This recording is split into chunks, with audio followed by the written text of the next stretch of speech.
Gundlupet registration sir. ಇದೊಂದು ಹೋಬಳಿಗೆ ಹತ್ರ ಆದಂಥ ಜಾಗ. ಬರೀ 2 ಕಿಲೋಮೀಟ್ರ್ ಆಗುತ್ತೆ ಅಷ್ಟೇ. ಒಂದು 300-400 ಮೀಟ್ರು ಮೆಟ್ಲಿಂಗ್ ರಸ್ತೆ. ಪ್ಯೂರ್ ರೆಡ್ ಮಣ್ಣು ರೈತರದು. ಟೌನ್ ಲಿಮಿಟ್ಗೆ ಇರೋದು. ಟೌನ್ ಹತ್ರ ಒಂದು 3 ಕಿಲೋಮೀಟ್ರ್ ಅಷ್ಟೇ ಹೋಬಳಿಗೆ. ಒಳ್ಳೆ ಲೊಕೇಶನ್ನೆಲ್ಲ ಐತೆ ಮಾತ್ರ.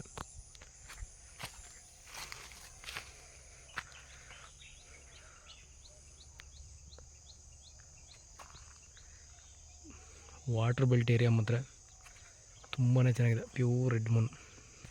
ಇದು ಪಕ್ಕದ ಲ್ಯಾಂಡು ಸರ್, ಫಾರ್ಮ್ ಲ್ಯಾಂಡು ನೋಡಿ. ಇಲ್ಲೇ ರೈತರು ಅಲ್ಲೇ ಮನೆ ಕಟ್ಕೊಂಡಿದ್ದಾರೆ. ಇದೇ ಜಾಗ 6 ಎಕರೆ.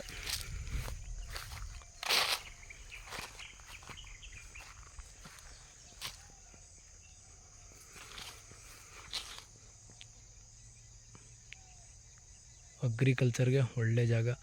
ತೆಂಗು, ಅರಿಶಿನ, ಅಡಿಕೆ ಮಾತ್ರ ತುಂಬ ಚೆನ್ನಾಗಿ ಬರುತ್ತೆ. ಟೌನ್ ಲಿಮಿಟ್ ಒಂದು 2-3 ಕಿಲೋಮೀಟ್ರು ಟೌನು.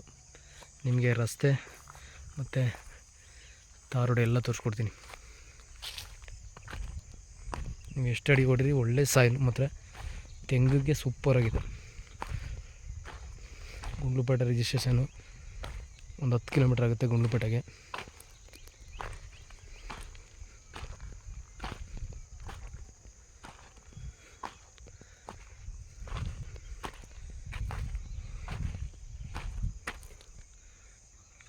ಪ್ಲೇನ್ ಲ್ಯಾಂಡು, ರೈತರ ಪ್ರಾಪರ್ಟಿ.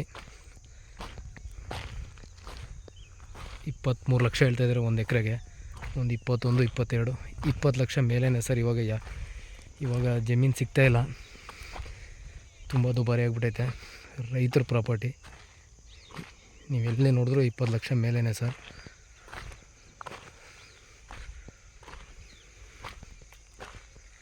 ಈ ರೈಟು ನಿಮ್ಗೆ ಇಷ್ಟ ಆಯಿತು ಅಂದರೆ ಕಾಲ್ ಮಾಡಿ. ನೋಡಿ ತುಂಬ ರೆಡ್ ಮೂನು. ಲೊಕೇಶನ್ ಮಾತ್ರ ಚೆನ್ನಾಗಿದೆ ನೋಡಿ. ಸಾಯಿಲ್ ತೋರಿಸ್ತಾ ಇದ್ದೀನಿ, ಇದೇ ಥರನೇ ಇದೆ.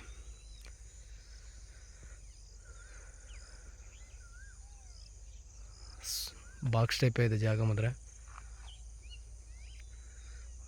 ವ್ಯೂ ಮಾತ್ರ ಚೆನ್ನಾಗಿದೆ. ಟೌನ್ ಲಿಮಿಟು ಹೋಬಳಿ ಬರುತ್ತೆ ಇದು.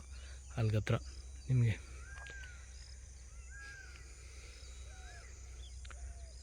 ಒಂದು ಒಳ್ಳೆ ಫಾರ್ಮ್ ಹೌಸ್ ಮಾಡ್ಕೋಬೋದು. 6 ಎಕರೆ ರೈತರದ್ದು ಸರ್, ರೀಸೇಲ್ ಅಲ್ಲ. ರೀಸೇಲ್ ಆಗಿದ್ದರೆ ಇದನ್ನೇ ಎಕರೆಗೆ 30 ಲಕ್ಷ ಹೇಳಿದ್ರು. ರೈತರ ಪ್ರಾಪರ್ಟಿ 20 ಲಕ್ಷ ಮೇಲೇ ಸರ್ ಒಂದು ಎಕರೆ. ಇವಾಗ ಎಲ್ಲಿ ಬಂದರೂ ರೈಟು ಜಾಸ್ತಿ ಆಗಿದೆ, ಸಿಗ್ತಾಯಿಲ್ಲ ಜಮೀನು. ಟೌನ್ಗೆ ಹತ್ರ ನಿಮಗೆ ರೋಡು ಮತ್ತು ಟೌನ್ 2 ತೋರಿಸ್ಕೊಡ್ತೀನಿ. ಒಂದು 150-200 ಅಡಿಲೆಲ್ಲ ನೀರು ಬರುತ್ತೆ. Plane land. ನೀವು ಯಾವ ರೀತಿ ಬೇಕಾದರೂ ಡೆವಲಪ್ ಮಾಡ್ಕೋಬೋದು. ಈ ರೋಡೇ ಸರ್ ಅದು ಕನೆಕ್ಟ್ ಆಗೋದು ನಿಮ್ಮ ಲ್ಯಾಂಡ್ಗೆ. ಲಾಸ್ಟ್ ಇದು 30 ಅಡಿ ರೋಡು. ಅಲ್ಲಿ ನನ್ನ ಬೈಕ್ ಐತಲ್ಲ ಅಲ್ಲೇ ಕರೆಕ್ಟಾಗಿ ಕನೆಕ್ಟ್ ಆಗುತ್ತೆ. ಈ ರೋಡೇ ಲಾಸ್ಟು. ಈ ರೋಡ್ ಇದೆಯಲ್ಲ ಅಲ್ಲಿ 6 ಎಕರೆಗೆ ಲಾಸ್ಟು. ಆ ರೋಡಿಂದ ಒಂದು 400 ಮೀಟ್ರ್ ಈ ಥರ ಬರಬೇಕು. 300-400 ಮೀಟ್ರು ರೋಡು ದೊಡ್ಡದಾಗಿದೆ ಸರ್. ಇದೇ ತಾರ್ ರೋಡು. ಈ ತಾರ್ ರೋಡಿಂದ ಒಂದು 200-300 ಮೀಟ್ರು ಕಮರ್ಷಿಯಲ್ಲು ರೋಡ್ ಇದು. ಅದರಿಂದ ಆಡಿ ಪ್ಲೇನ್ ಲ್ಯಾಂಡ್ಗೆ ಸ್ವಲ್ಪ ರೇಟ್ ಹೇಳ್ತಾರೆ. ಇದೆಲ್ಲ ಗುಂಟೆಗೆಲ್ಲ 2 ಲಕ್ಷ ನಡೀತೈತೆ. ಟೌನ್ ಲಿಮಿಟು ಏನಿದೆ ಟೌನ್. ಈ ರೋಡಿಂದ ಒಂದು 300 ಮೀಟ್ರ್ ಅಷ್ಟೇ ಜಾಗ. ಇದೇ ಟೌನ್ ಲಿಮಿಟು ಹೋಗಲಿ.